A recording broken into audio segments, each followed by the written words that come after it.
안녕하세요 여러분, 도쿄아믹 주식입니다. 지난번에 페이스북이 다음 애플이 될 수 있는 포텐셜을 갖고 있으며 팽 주식에서도 가장 저평가된 기업이 바로 페이스북이라고 말씀을 드렸는데요. 먼저 DCF 밸류에이션을 통해서 페이스북이 과연 오늘날 저평가인지 고평가인지 한번 알아보도록 하겠습니다. 지금 보고 계시는 이 템플릿은 페이스북에 대한 DCF 밸류에이션으로 기업의 미래 프리 캐시플로우를 이용해서 페이스북이 오늘날 기준에서의 적정 주가를 알아보는 방법입니다. 일반적으로 기업의 밸류에이션을 알아볼 때 PER, PSR, EV-Sales, EV-EBITDA 등과 같이 이러한 지표들을 보던데 라고 질문하실 수 있으시겠지만 PER과 PSR 이런 것들은 절대적인 개념이 아닌 상대적인 개념입니다. 예를 들어서 알리바바라는 기업의 PER과 알리바바의 경쟁사라고 할 수 있는 아마존, JD.com, 타겟 등과 같은 PER을 기준으로 비교를 했을 때 알리바바가 과연 저평가인가 고평가인가를 알아보는 것이죠. 이러한 방법의 문제는 경제 매크로 환경이 너무나 좋아졌을 때 이에 따라서 비교 대상들의 멀티플이 크게 고평가가 될 수 있고요. 반대로 분석 대상은 저평가가 되어 보이는 경우가 잦습니다. 기업 자체적으로 만들어내는 그런 수익에 따라서 산출되는 것이 아니라 상대적인 개념에 따라서 밸류에이션이 왔다 갔다 할 수 있는 단점이 있는 것이죠. 기업의 밸류에이션이란 본래 다른 기업 및 산업과 비교를 해서 산출하는 것이 아니라 기업 자체만의 실적이 이렇게 기준이 되어서 적정주가를 산출하는 것입니다. 기업의 실적, 현금 보유액, 부채 보유액, 미국의 금리 상황, 세금 등과 같은 것들이 모두 종합이 됐을 때 비로소 올바른 적정주가가 나올 수 있는 것이고요. 이러한 부분을 최대한 반영한 것이 바로 지금 보고 계시는 이 DCF 밸류에이션 방법입니다. 밸류에이션을 통해서 적정주가를 안다면은 기업이 고평가할 때는 보수적으로 투자할 수 있고 반대로 기업이 저평가라면은 적극적으로 투자할 수 있기에 기업의 적정주가를 알아보는 것이 무엇보다도 중요하다 생각합니다. 다만 단점이라고 한다면은 DCF 밸류에이션은 매출액을 시작으로 프리 캐시플로우에 도달하기까지 굉장히 많은 부분을 감안해야 하기에 기업 평가에 있어서 가장 어려운 방법이라고 해도 과언이 아닙니다. 그러나 매일 바쁜 삶을 살아가고 있는 저희들 입장에서는 많은 시간을 DCF 밸류에이션을 통해서 분석하는 데 쏟아붓지를 못하기에 구독자님들을 위해서 누구든지 빠른 시간에 적정주가를 알아볼 수 있는 DCF 밸류에이션을 만들었으니까 천천히 봐주시면 되겠습니다. 먼저 DCF 밸류에이션을 함에 있어서 가장 중요한 것은 기업의 미래 잉여현금 흐름을 알아보는 것입니다. 지금 같은 경우는 이렇게 페이스북인데요. 원래라면은 여기 프리 캐시플로우를 얻기 위해서 맨 처음에 매출액에서 EBITDA, EBIT, 텍스, 캐펙스, 넷워킹 캐피털 등 전부 다 감안을 해야만 여기 프리 캐시플로우, 즉 잉여현금 흐름이 나옵니다. 그런데 저희들은 시간이 없으니까 비례식을 이용해서 잉여현금 흐름을 산출해낼 것입니다. 이렇게 아래와 같이 말이죠. 저희들이 알 수 있는 것들은 과거 2017년부터 2020년까지의 매출액과 순이익 그리고 이 프리 캐시플로우일 것입니다. 저는 세킹 알파에서 매출액, 순이익 그리고 이 프리 캐시플로우를 2017년부터 2020년까지 따왔고요. 매출액과 순이익의 비율을 먼저 이렇게 산정을 했습니다. 2017년의 순이익은 매출액 대비해서 약 39%, 2018년의 순이익은 매출액 대비해서 40%, 2019년은 26%, 그리고 2020년은 34%가 나온다는 것을 볼 수 있을 겁니다. 그리고 지난 4년간의 페이스북의 순이익률은 이렇게 35%가 나온다는 것을 볼 수 있습니다. 이걸 전부 다 그냥 평균 잡으면 되는 것이죠. 그 다음은 프리 캐시플로우입니다. 프리 캐시플로우 또한 2017년부터 2020년까지 이미 구해 놓았고요. 프리 캐시플로우를 순이익 대비해서 바라본다면 다음과 같은 수치가 나온다는 것을 이렇게 볼 수 있습니다. 제가 여기서 평균 프리 캐시플로우는 순이익 대비해서 80%로 잡아놨다는 것을 볼 수 있는데요.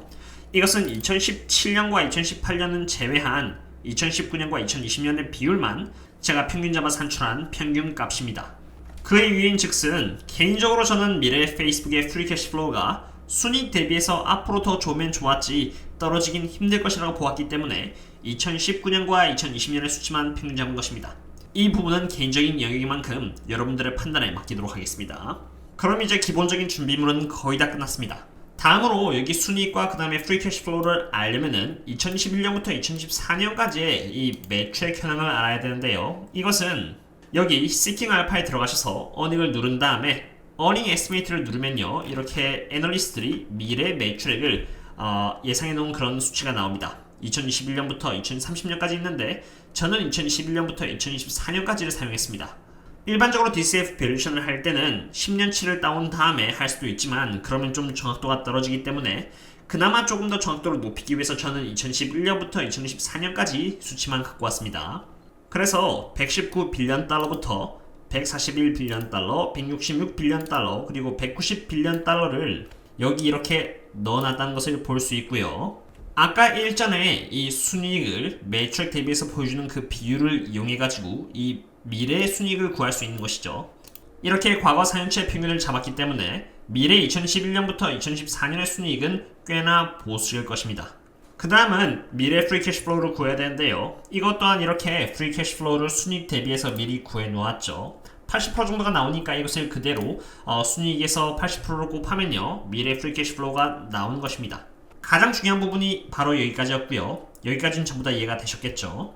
이제 2021년부터 2014년까지 얻은 이 프리 캐시플로우를 그대로 여기 넣으시면 끝입니다.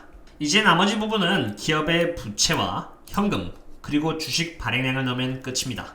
페이스북의 현금과 부채는 제가 평소에 애용하는 LazyFA 웹사이트를 통해서 갖고 왔습니다.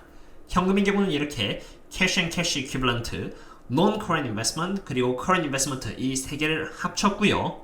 부채 경우는 이 Non-Current Debt와 그리고 Current Debt를 합쳤습니다. 그 다음으로 마지막 남은 것이 바로 주식 발행량인데 이것은 SEC 공식 홈페이지에 들어가신 다음에 페이스북의 땡큐를 다운받으신 뒤에 여기 살짝만 내려가면요 페이스북이 발행한 주식의 총량이 나옵니다.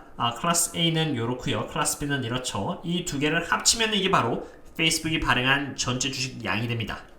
그것을 그대로 여기 Shares Outstanding 란에 넣으면 됩니다. SEC 공식 홈페이지에 들어가는 게 좀 번거롭다면 그냥 핸드폰의 위불 앱을 다운받아 페이스북의 Shares Outstanding을 보셔도 상관없습니다. 약간의 오차가 나오긴 하겠지만 기업의 적정주가에는 그렇게 큰 영향은 없겠습니다.